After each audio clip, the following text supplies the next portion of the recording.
Praise God. प्रभु का धन्यवाद हो। I am really blessed for what I heard today. मैं बहुत ही आशीषित हुआ हूँ जो आज मैंने सुना। It kind of made me realize that, what is the importance and what is something that I need to do. और ये बहुत ही अच्छी बात मैंने सुना जो बहुत ही महत्वपूर्ण है जीवन में जो मुझे करना है। What are the priorities of my life? It made me realize. मेरे जीवन की प्राथमिकताएं क्या है ये मैं जान पाया। Whenever I read such words, one thing comes to my mind is, why God always says, with that authoritative tone that, come, let's go. जब कभी भी मैं ये वचन सुनता हूँ कि परमेश्वर एक आधिकारिक रूप से कहता है कि चलो आओ मेरे पीछे आ जाओ। Like when we read that word, when Jesus says, come with me, follow me, जब that हमने सुना कि यीशु प्रभु ने कहा कि मेरे पीछे हो लो, we can sense the authoritative tone.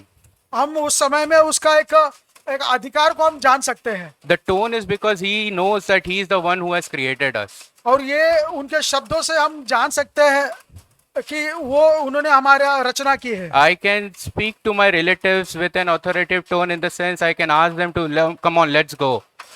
मैं अपने संबंधियों से मैं बात कर सकता हूँ और उन्हें बोल सकता हूँ कि चलो साथ में चले। But then I can't have that authoritative tones to someone who is stranger to me or my office colleague. I have to be little subtle in my voice. और मैं अपने परिवार को छोड़ के या फिर मेरा ऑफिस में हो या फिर किसी और से हो जो अनजान व्यक्ति है उनको मैं उस तरह आधिकारिक रूप से नहीं कह सकता। It is because of that, that ownership that God has on us. I think that is a loving thing that we can think about right now. और ये इसलिए है कि प्रभु का जो हमारे ऊपर जो अधिकार है, प्रभु का हमारे ऊपर जो सार्वभौम अधिकार है, उसके वजह से वो हमें इस तरह कहता है, जो जिस तरह वो प्यार करता है। And secondly, one of the things or one of the characteristics of our God that I've seen so far, all these years, understanding Him, trying to understand Him, is He is a God of jealousy. और जहाँ तक कि हमने इतने सालों में देखा है, जान पाए है कि परमेश्वर एक ऐसा प्रभु है, पिता है, जो एक ईर्ष्या रखता है। We can read in Exodus 20 verse 5.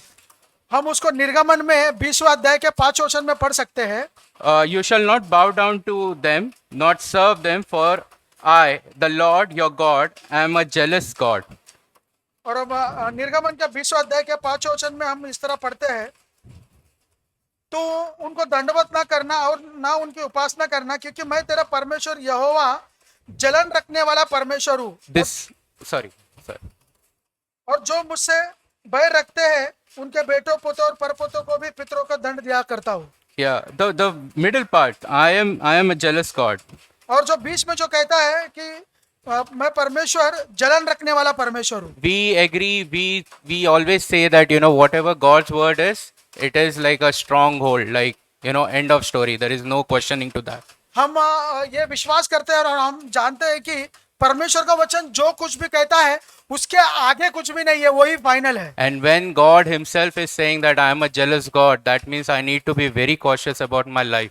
और जब परमेश्वर के ये कहता है कि मैं एक जलन रखने वाला परमेश्वर हूँ, तो हमें बहुत ही चौकन्ना होना चाहिए। The extended version is in New Testament, wherein Jesus Christ explains that even the love of money, everything else is like kind of a idol worship.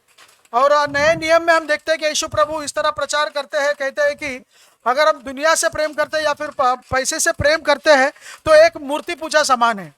What Kiran brother explained in part of Luke, even our fathers whom we think are relatives, even those might be a reason for our stoppage from following the Lord. जैसे कि भाई किरण ने हमें बताया कि एक संदर्भ में जब एक व्यक्ति कहता है कि मेरे पिता को मैं गाड़ के आऊँ, तो हम देखते हैं कि उस विषय में भी हम देखते हैं कि हमारे रिलेटिव, हमारे माता पिता भी हो सकते हैं कि हम उनके द्वारा कई रोके जा रहे हैं। Brother rightly said that there was nothing wrong. Say for example, if I am saying that Lord, let me just bury my father and let me come to you, there is nothing wrong in that. भाई ने सही कहा कि अगर मेरे पिता को अगर या माता को अगर गाड़ के आना है तो उसमें कोई गलत बात नहीं है। But still God says no, you can keep that on hold. Let you just follow me. लेकिन फिर भी यीशु प्रभु कहता है कि आप उसको रहने दीजिए और मेरे पीछे हो लो। I can really feel that, the sense of jealousy is like God wants him to be kept first and nothing else. और मैं यहाँ पर देख पाता हूँ कि परमेश्वर का जलन कैसा है कि वो चाहता है कि उसको हम प्राथमिकता दे, पहले उसके पीछे हो ले और बाकी सब पीछे, बाकी बातें बाद में हो जाए। There is one word in First Corinthians chapter 10 verse 21. पहला कोरिन्थियों उसका पहला अध्याय उसका 21 वचन में हम देखते हैं, 21 and 22. 21 और 22 में, You cannot drink the cup of the Lord and the cup of demons. You cannot partake of the Lord's table and at the table of demons. Or do not provoke. Or do we provoke the Lord to jealousy? Are we strong than him? Sorry, first Corinthians, 1 Corinthians 10 verse 21 22. Okay, पहला कोरिन्थियों 10 21 22, तुम प्रभु के कटोरे और दुष्टात्माओं के कटोरे दोनों में से नहीं पी सकते। तुम प्रभु की मेज और दुष्टात्माओं की मेज दोनों के साझी नहीं हो सकते। क्या हम प्रभु को रिस दिलाते हैं? क्या हम उससे शक्तिमान हैं? The first part from verse 21. I think when we say from the cup of demon, it includes everything. It may be the love of money, lust, or maybe other priorities, like brother said, apps, phones, games, could be anything. जैसे कि पहले भाग में हमने देखा, अगर दुष्टात्माओं के कटोरे में पीना, इसका मतलब हो सकता है पैसे से प्रेम करना, या फिर फोन से, या फिर किसी और दुनिया से प्रेम करना, इस सारे विषय में Anything which is against the God is from the demon. जो कुछ भी परमेश्वर के विरोध में है, वो सारे चीजें दुष्टात्माएं में आती है। So, and the second part is very strong to me. It came very strong to me. Like, do we provoke the Lord to jealousy? क्या दूसरा वचन बहुत ही गंभीर रूप से मुझे आया कि क्या हम प्रभु को रीस दिलाते हैं? Are we stronger than He? क्या हम उससे शक्तिमान है? I don't think so. We can ever beat that. Come closer to that mighty power that God has. मैं ये सोचता हूँ कि हम कभी उसके सामने नहीं जा सकते, जिस तरह का अधिकार और सर्वशक्तिमान वो है। I really wish to have a life wherein God may have mercy on us. और मैं चाहता हूँ कि मेरा जीवन ऐसा हो जिसमें परमेश्वर का दया मुझ पर बना रहे। I really don't wish to give him challenge for his jealousy by any time soon.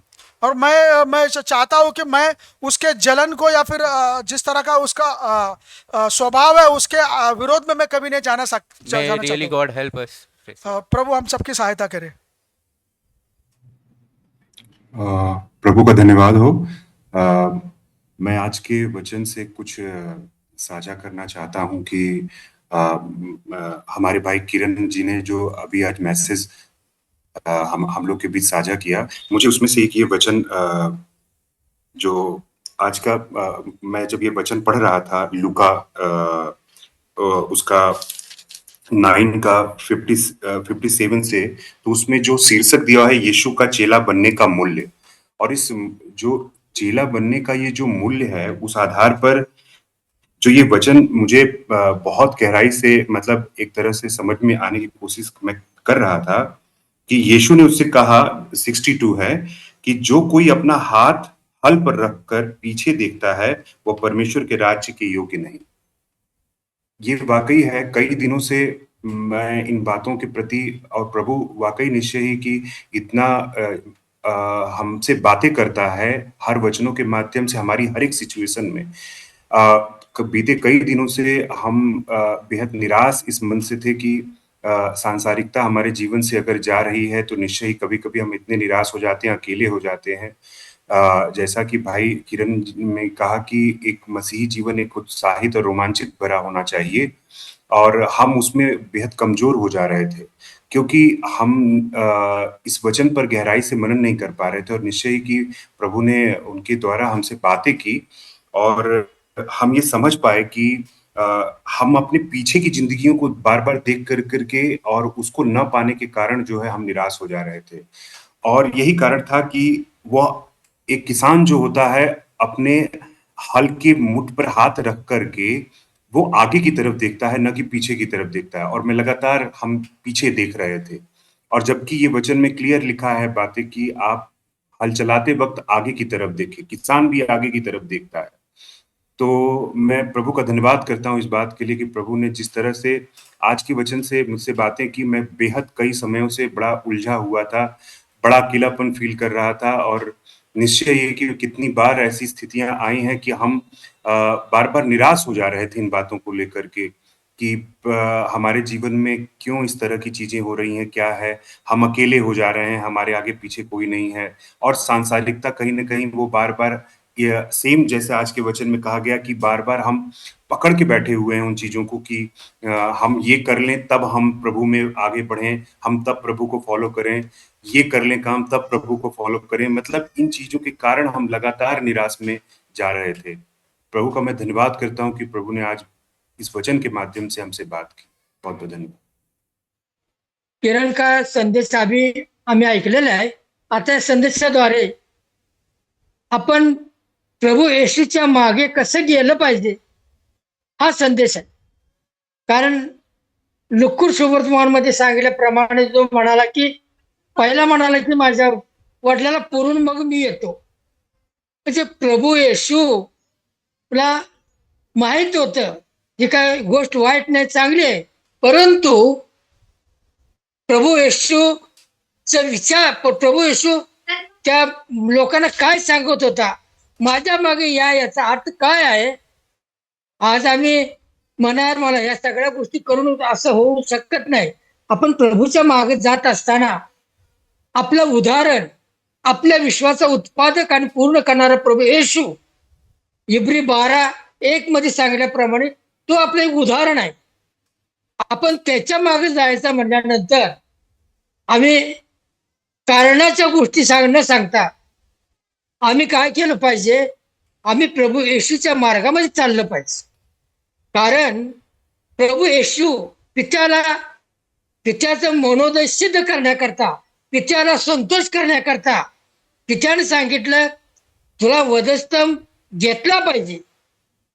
तेव्हा प्रभू येशूने वधस्तंभ पित्याच्या इच्छेप्रमाणे घेतला. परंतु प्रभू येशू त्या वधस्तंभात जात असताना लोकांनी त्याला ओळखलं नाही. कारण आपण आज वचन ऐकतो ना, यशायाचं पुस्तक येता 53वा अध्याय 1 ते 3 पर्यंत वाचूया. आम्ही जे ऐकले त्यावर कोणी विश्वास ठेवला आहे आणि यहोवाचा भूज कोणाला प्रगट केला आहे. कारण तो त्याच्या पुढे दुबळ्या कोंबासारखा वाढला आणि मुख्य भूमीतील मुळासारखा तो उगवला. त्याला रूप नाही, त्याला शोभा नाही आणि आम्ही त्याला पाहतो तेव्हा तो आम्हाला हवासा वाटावा असा सुंदरता त्याला नाही. तो धिक्कारलेला व मनुष्याने टाकलेला दुःखाचा पुरुष व दुःखाची ओळख असलेला होता आणि ज्याच्यापासून लोक आपले मुख झाकीत असा तो तुच्छ मानला होता आणि आम्ही त्याला मानले नाही. या वचनामध्ये यशाया भविष्यवादी सांगत आहे येशू ख्रिस्तामध्ये. कारण पित्याने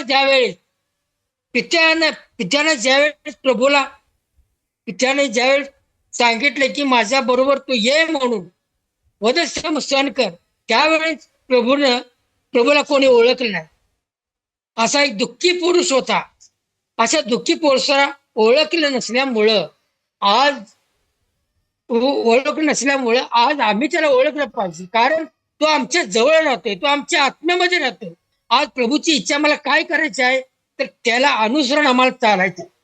आज प्रभू जर पित्याच्या इच्छेप्रमाणे नाही चालला असता तर आज आम्हाला तारण मिळालं नसतं. आज आम्हाला तारणाचा आनंद कुठं आहे तर प्रभूच्या इच्छेप्रमाणे चालण्याकरता. यात यशाया 53:10 वचन आहे. एक वचन वाचून पूर्ण करतो. 10 वचन. तथापि त्याला चेचावे असे यहोवाची मर्जी झाली, त्याने त्याला दुखवले आहे. तेव्हा तू त्याचा जीव पापाकरता अर्पण करशील, तेव्हा तो आपली संतती पाहिल, तो आपले आयुष्याचे दिवस दीर्घ करील आणि यहोवाचा मनोदय त्याच्या हाताने सिद्धीत जाईल. हे प्रभू का वचन आहे. प्रभू येशूला पित्याला चेचायची इच्छा होती. आज प्रत्येक परिस्थिती समस्या येत असता आज आमच्या कुटुंबामध्ये बंधू संजय हे प्रभूसाठी अवेशी होते. प्रभू आपलं जीवन त्याने प्रभूसाठी समर्पित केलं.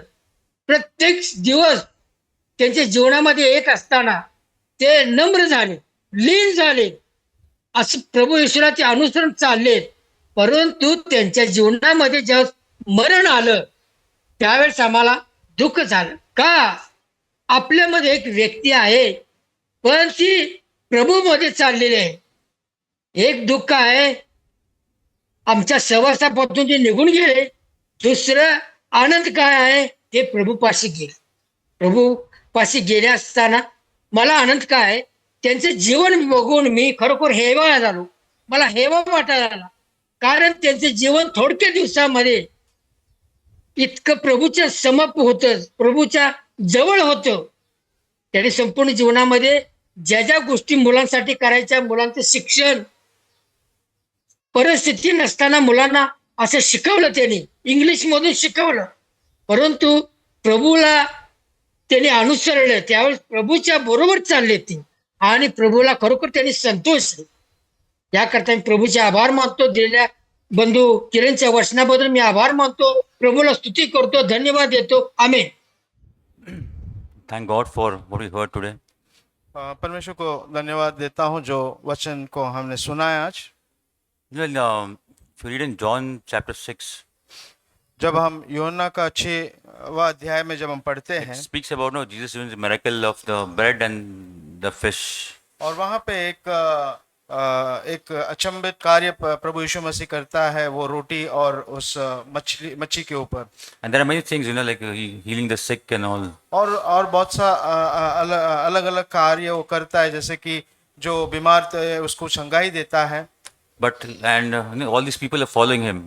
और ये सब लोग जो है उसके पीछे चलते हैं. But when he speaks the truth, what God is sent him for, और जब वो सच्चाई बात जो बताता है कि जिस कार्य के लिए परमेश्वर पिता ने भेजा है उसको, many of these so-called disciples or so-called followers, और बहुत से जो लोग पीछे आते हैं, जो पीछे आने वाले लोग के नाम से कहलाते हैं, and they all leave him. वो छोड़ के चला जाते हैं. Only 12 disciples are left. और फिर खाली 12 चेले ही बच जाते हैं. And Jesus asked, why you also don't want to go? और फिर प्रभु यीशु मसीह उनसे पूछता है क्या आपको नहीं जाना है?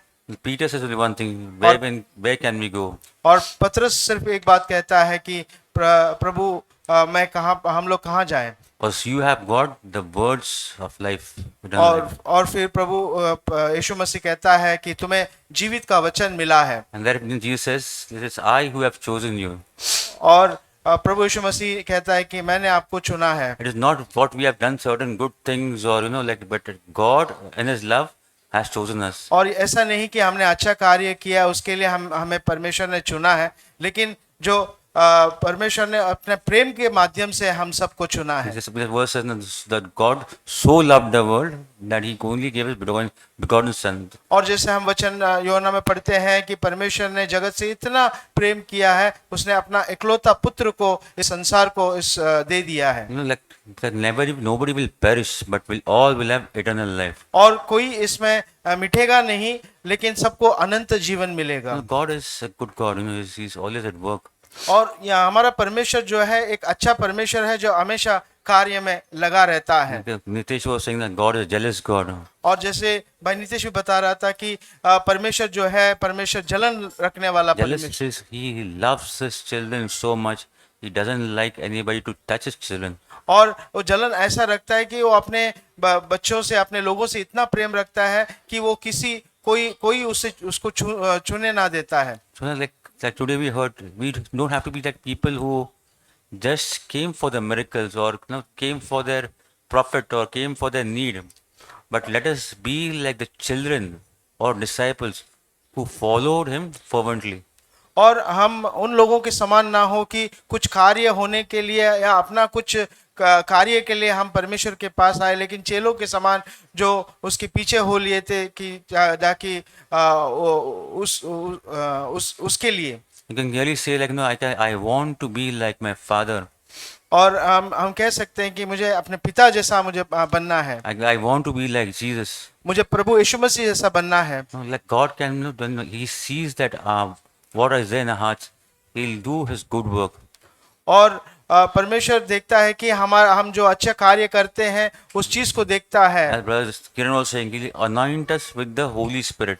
और जैसा भाई किरण बताया कि वो पवित्र आत्मा से हमें अभिषेक करता है। You know, like if I want to get my children, like well educated, और जब मैं अपने बच्चों को अच्छे से पढ़ाना लिखाना चाहता हूँ normally we'll see that we get a good school, good और हम teacher. देखते हैं कि एक अच्छा स्कूल, अच्छा शिक्षा मिलने वाले जगह को हम ढूंढते God हैं। has given us the Holy Spirit. और प्रभु यीशु मसीह ने, परमेश्वर ने हमें पवित्र आत्मा दिया है We can seek Him anytime. We can go to Him anytime. और कभी भी किसी भी समय में हम उसके पास जा सकते Where हैं He'll remind us what Jesus has spoken.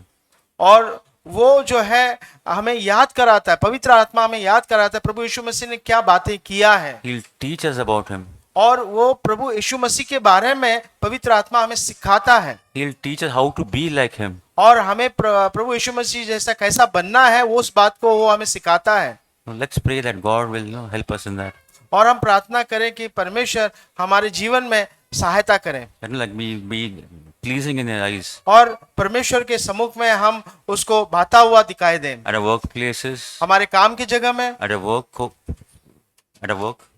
और हमारे काम में, sorry, at our homes, sorry, हमारे घर में and even our church. और हमारे कलीसिया में May God help us. परमेश्वर हमारी सहायता करे।